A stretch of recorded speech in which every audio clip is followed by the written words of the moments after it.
Hola a todos, bienvenidos a una nueva unidad de nuestro temario. Hoy comenzamos la unidad número 5 en el cual hablaremos sobre el periodo de entreguerras y la Segunda Guerra Mundial. En este tema vamos a ver los siguientes apartados. En primer lugar, el apartado que vamos a desarrollar hoy va a ser el que se refiere a la Revolución Rusa del año 1917. En segundo lugar, hablaremos de la economía, exactamente de los felices años 20, en los cuales hubo un periodo de prosperidad, un periodo que se estableció a finales de la Primera Guerra Mundial hasta el año 1929, en el cual comenzaría un periodo de crisis financiera.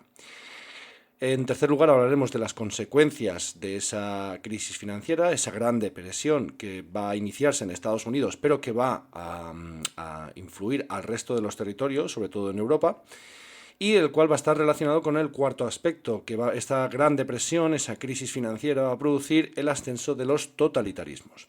Concretamente hablaremos de dos de ellos, el sistema fascista y el nazismo. Finalmente, estableceremos los tres últimos apartados relacionados con el segundo conflicto de carácter mundial, la Segunda Guerra Mundial.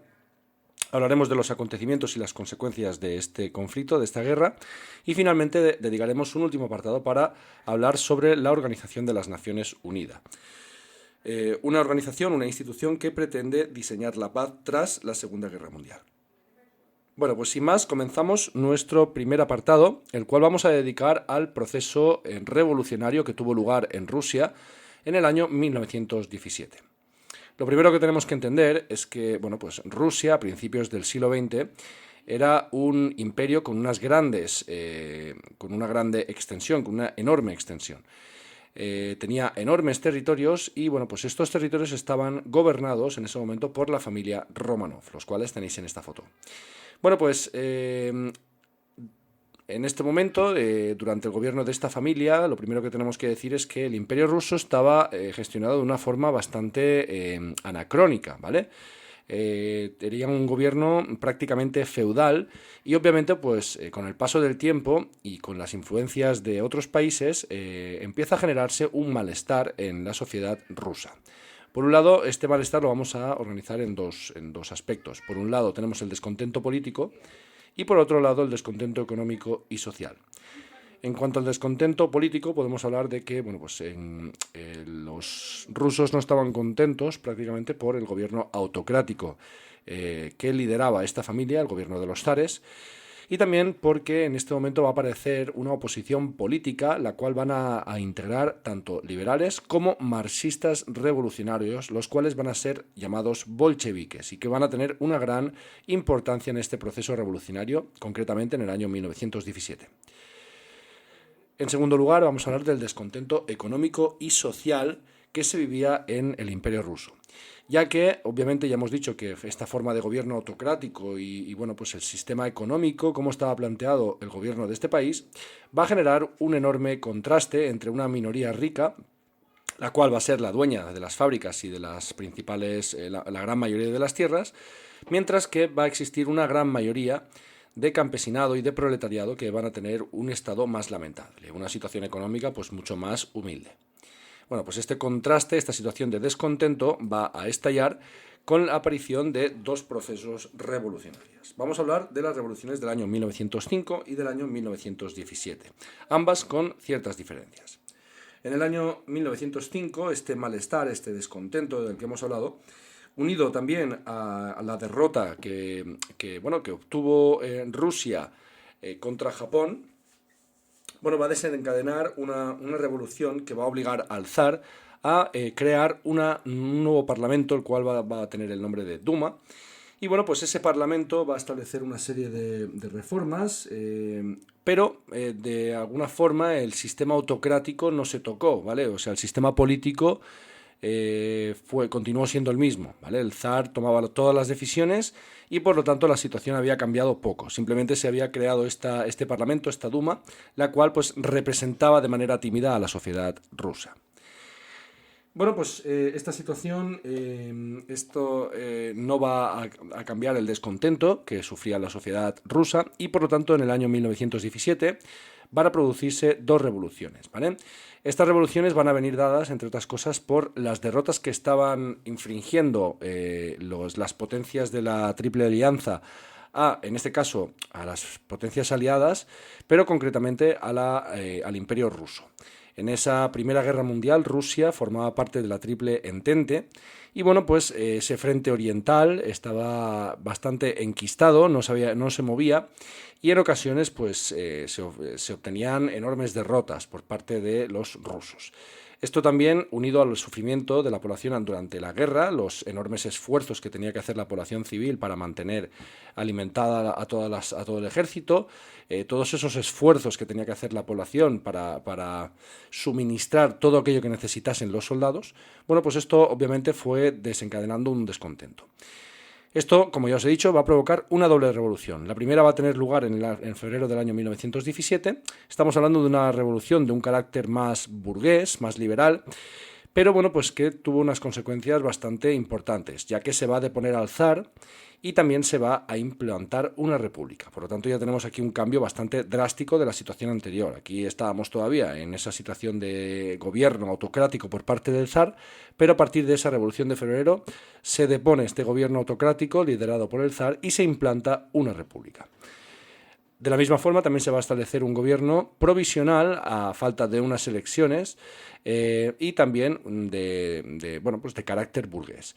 Este gobierno provisional va a estar presidido por este señor, Kerensky, y bueno, pues no va a gustar al conjunto de la sociedad, puesto que las lentitudes llevadas a cabo con las reformas y también su negativa a abandonar la Primera Guerra Mundial van a provocar finalmente su caída. En octubre del año 1917 se inicia la segunda revolución, la cual va a ser una revolución de carácter marxista revolucionaria o bolchevique. Va a estar organizada por este grupo político opositor al zarismo anterior y bueno, pues este va a encargarse de derrocar al gobierno provisional, a eliminarlo y de llevar al poder a Vladimir Ulyanovich Lenin. Este líder bolchevique va a estar apoyado por las clases sociales más bajas, como por ejemplo los campesinos, los soldados y también los soviets. Los soviets van a ser asociaciones de obreros de diferentes ciudades que se organizaron para, obviamente, pues para apoyar estos movimientos liderados por los bolcheviques.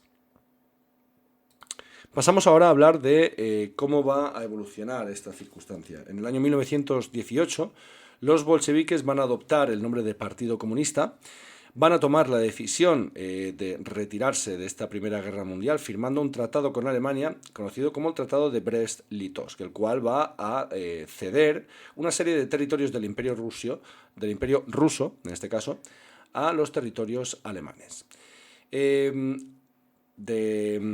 A continuación vamos a ver que el gobierno comunista lo que va a hacer es la aprobación de una constitución, en el cual se van a establecer aspectos como, por ejemplo, el traspaso de los latifundios, de esas grandes extensiones de tierra, a los campesinos. Por otra parte, se establecía el control obrero de las fábricas, así también como la nacionalización de la banca y de los transportes. Como podéis ver, medidas bastante drásticas y bastante diferenciadas del modelo anterior. Un año después, en el año 1919, se funda la Tercera Internacional con el objetivo de extender toda esta revolución por todo el mundo.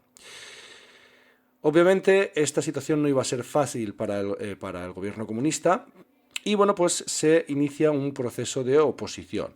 Se inicia una contrarrevolución liderada por el ejército blanco, el ejército opositor a esta revolución bolchevique, y bueno, que va a recibir el apoyo de ciertas potencias occidentales, como es el caso del Reino Unido, Francia y Japón, que se van a enfrentar al ejército rojo bolchevique dirigido por este señor de aquí, León Trotsky, el cual va a ser el comandante en jefe de las tropas bolcheviques.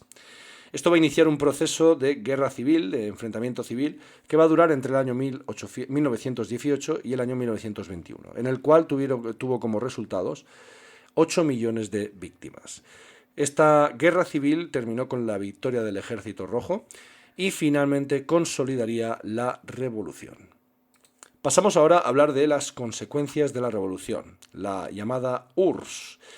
Este gobierno, esta primera fase tras la revolución de 1917 y tras ese periodo de guerra civil, bueno, pues vamos a organizar el gobierno comunista en dos fases. Gobierno comunista de Rusia en dos fases. En primer lugar, el gobierno de Lenin, que se va a extender entre los años 1921 y 1924. Durante el gobierno de Lenin vamos a ver que todo el poder va a estar concentrado en su persona, todo el poder político, y bueno, pues va a tomar la decisión en el año 1922 de crear la Unión de Repúblicas Socialistas Soviéticas, la cual va a estar integrada, además de Rusia, por otras repúblicas asiáticas, las cuales van a estar asociadas, van a tener cierta autonomía, pero van a estar asociadas a Rusia, ¿de acuerdo? Aquí podéis ver en este mapa cómo con el paso del tiempo se van a ir integrando diferentes territorios. Esta organización, esta Unión de Repúblicas Socialistas Soviéticas, se va a organizar como un Estado federal en el cual, como ya os digo, cada uno va a tener cierta autonomía, va a tener una plena autonomía, pero en este caso Rusia pues va a liderar el aspecto militar y en ciertos aspectos algunas decisiones trascendentales que afectaban al conjunto de los estados. Se va a adoptar una nueva política económica conocida como la NEP, la cual va a combinar tanto elementos comunistas y socialistas, y bueno, pues con esto tuvo el resultado de una recuperación de la economía soviética. Pasamos ahora a hablar del gobierno de Stalin, el cual va a desarrollarse entre los años 1927 y el año 1953. Joseph Stalin va a ser el sucesor de Lenin y va a iniciar una nueva etapa conocida como el stalinismo.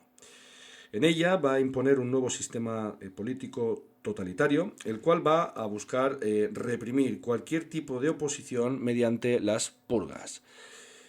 En el aspecto económico, vamos a ver que el Estado se va a hacer con todos los elementos productivos, se va a colectivizar la tierra, se va a trabajar, la cual va a ser trabajada mediante cooperativas campesinas, los llamados koljoses, o también mediante el trabajo de asalariados en granjas estatales, en propiedad estatal, como eran los sovjoses.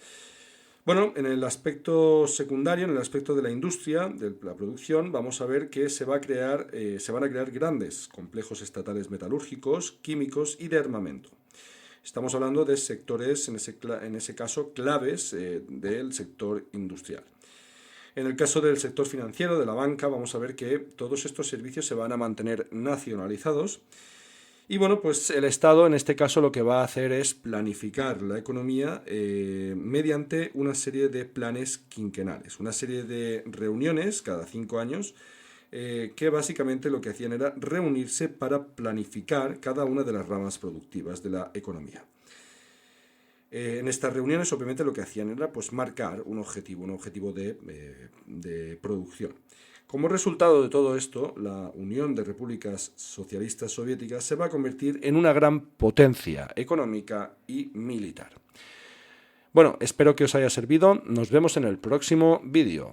Un saludo.